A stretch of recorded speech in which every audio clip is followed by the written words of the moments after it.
বলি বাংলাদেশের সীমান্ত কি এখন শাহবাগ পর্যন্ত এসে থেকেছে যে বিজেপি আজকে এখন এখানে? আপনাকে স্বৈরাচার কেন বলা হচ্ছে? কারণ আপনি বিনা ভোটে বারবার ক্ষমতায় এসে এরকম বেফাস মন্তব্য করে যাচ্ছেন একের পর এক।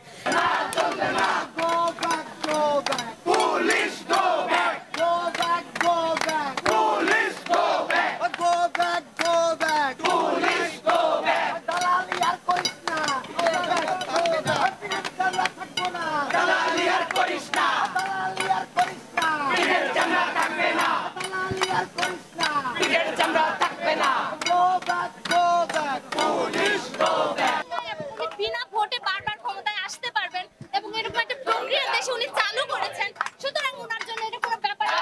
5টা লাশ পড়েছে, 10টা লাশ পড়েছে, আমি তো আমার সিংহাসনে আছি, এটা ওনার জন্য কোনো ব্যাপার না। আরেকটা ব্যাপার হচ্ছে ওনার আশেপাশে যে সুশীল সমাজ রয়েছে, সেলুট টু দেম। কি তাদের মেধা, কি তাদের মনন, একটা শব্দ নিয়ে তারা পড়ে আছে রাজাকার। স্যাটার বলে যে একটা শব্দ আছে এটা ওনাদের জানাই নেই যে রাজাকার কে বলেছে।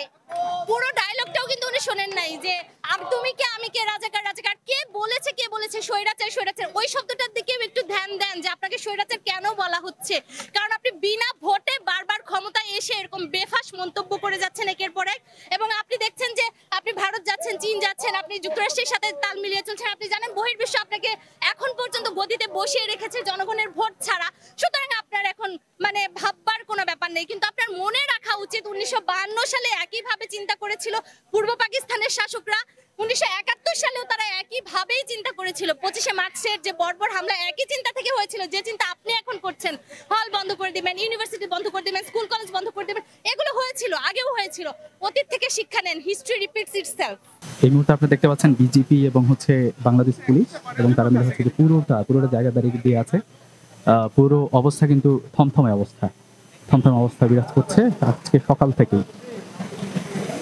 বিজেপি সদস্যরা এবং পুলিশ সদস্যরা তারা কিন্তু ব্যারিকেড দিয়ে রেখেছে আজকে সকাল থেকে।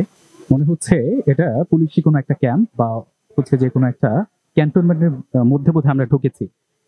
এত পুলিশ সদস্য, এত বিজেপি সদস্য, নিরাপত্তা বাহিনী তারা আছেন, এটা বোঝাই যাচ্ছে না যে কোনো ইউনিভার্সিটিতে আমরা ঢুকেছি।